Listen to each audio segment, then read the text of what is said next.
Ladies and gentlemen, Michael Jordan.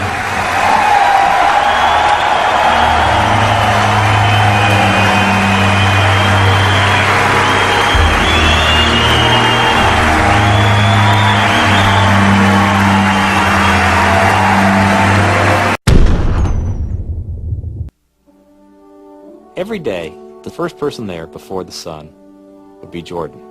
And he was there because he wasn't good.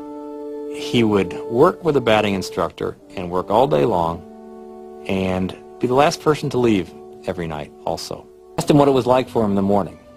And Jordan said, I get up before the sun comes up and I make myself some breakfast by myself. He was down there alone. And I get in the car and I'm driving to spring training, and there's no one really out on the roads yet.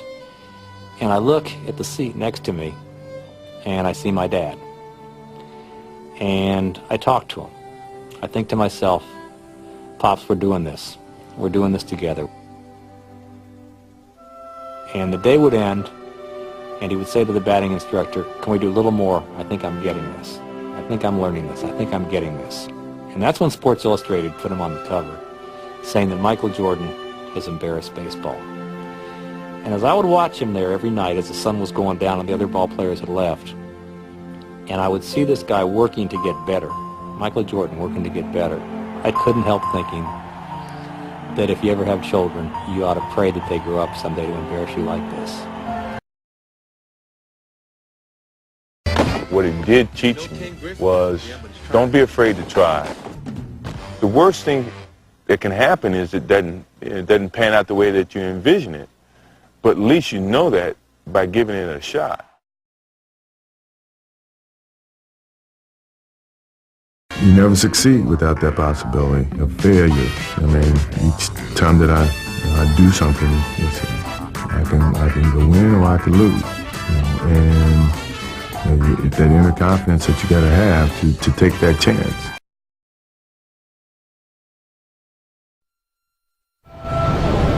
Maybe it's my fault. Maybe I led you to believe it was easy when it wasn't. Maybe I made you think my highlights started at the free throw line and not in the gym. Maybe I made you think that every shot I took was a game winner. That my game was built on flash and not fire. Maybe it's my fault that you didn't see that failure gave me strength, that my pain was my motivation. Maybe I led you to believe that basketball was a God-given gift and not something I worked for every single day of my life. Maybe I destroyed the game. Or maybe you're just making excuses. Everything that I've done in my life, I've taken a chance in either succeeding at it or failing at it. But I've taken that chance, and I will not let the opportunity of failure stop me from doing something that I truly enjoy doing. Jones to Jordan, left at the top of the key, shoots from there, he scores! Jordan scores! Jordan scores! The Wizards win 93-92!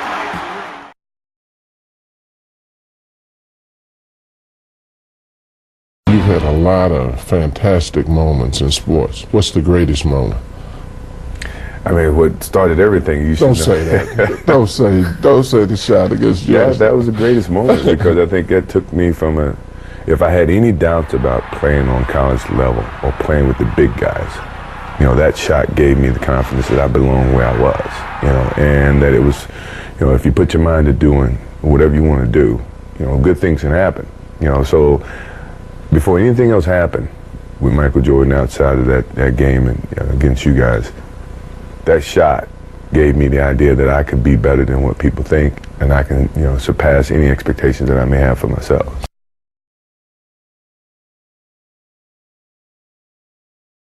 Let me turn it. What's your greatest disappointment in sports? I haven't had any disappointments. I mean, sports is a tool that teaches, and it teaches you bad things. It can also teach you good things. It's how you perceive those things. I've looked at every experience that I've had, negative and positive, and taken that as a positive. You know, if I wouldn't change anything because I think it would alter some of the other things that happened. You know, so when I look back, I can't say that I've had any bad things happen. Sure, I mean, you don't want bad things to happen, but you deal with bad things. You can't have good or without bad.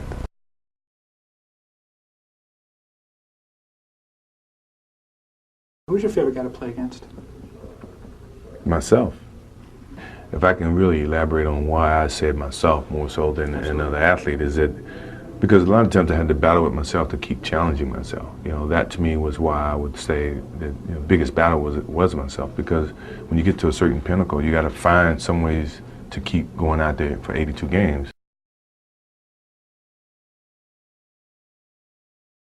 My competitive drive is far greater than anyone else that I've met. You know, I think that I thrive on that. I think that's my biggest motivation in life, you know, is to compete, you know, find different competitions in certain things in life and try to overcome that, you know, be it positive or negative. But I have yet to meet someone who is as competitive as me, you know, and I just feel that much confident about my competitive drive.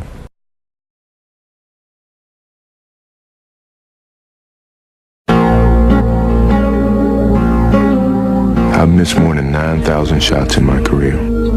I think what made him so special as a marketing icon is that he was natural.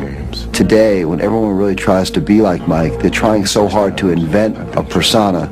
I think that people see through that and it doesn't stand the test of time. I've failed over and over and over again in my life. And that is why I succeed.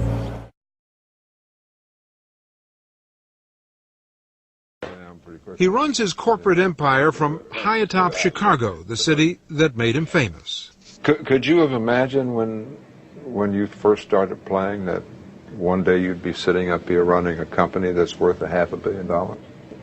No, I never really thought about it. All I thought about was doing what I was good at and letting that open up a lot of opportunities for me and choosing from that point on.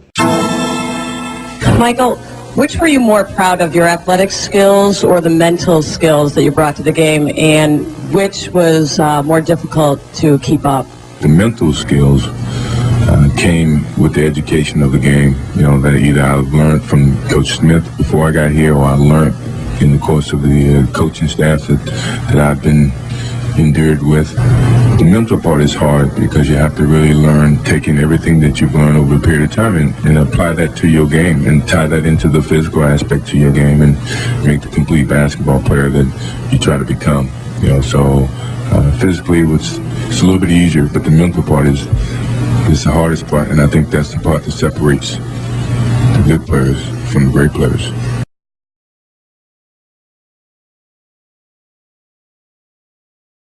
There's a lot of conversations about what your game is capable of achieving, and I'm a firm believer that if you have a good game, your game is going to say that. You know, you don't have to say it. So I guess it's trying to play down some of the trash talking, you know, animosity that's in words and the whole promotional thing. Let your game be your promotion, your marketing tool, and that was our whole era. You know, our game gave the labels of what our basketball skills were, and then the marketing came back around that. Now it's changed, you know.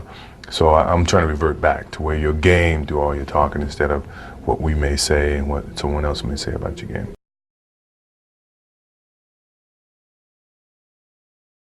As you leave the game, what message do you want to leave to young athletes that are coming on? Be true to the game, because the game will be true to you. If you try to shortcut the game, then the game's going to shortcut you. If you put forth the effort, you know, good things will be bestowed upon you. You know, that's truly about the game. And in some ways, that's about life too.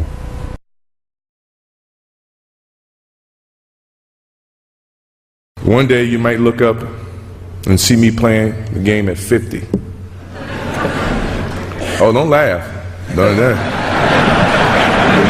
Never say never. Because limits, like fears, are often just an illusion. Thank you very much. Look forward to it.